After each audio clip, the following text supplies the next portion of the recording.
বই লিখছে। কি লিখছে? সে বইয়ের মধ্যে হযরত মুআবিয়া রাদিয়াল্লাহু তাআলা, ওসমান গনি রাদিয়াল্লাহু তাআলা সম্পর্কে অনেক কিছু লিখলাম।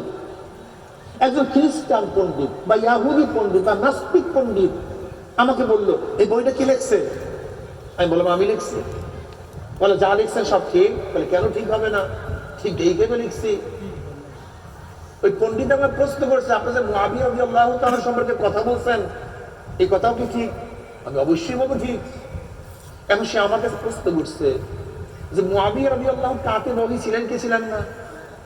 কথা বলেন না কেন? আমি বললাম, হ্যাঁ অবশ্যই ছিলেন।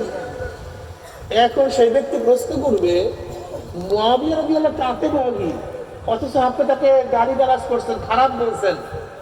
এই খারাপ ব্যক্তি যখন ওহী লিখছে, তার মধ্যে কিছু ঢুকাইয়া দেয়নি নিজের থেকে, এর প্রমাণ কি আছে বলেন?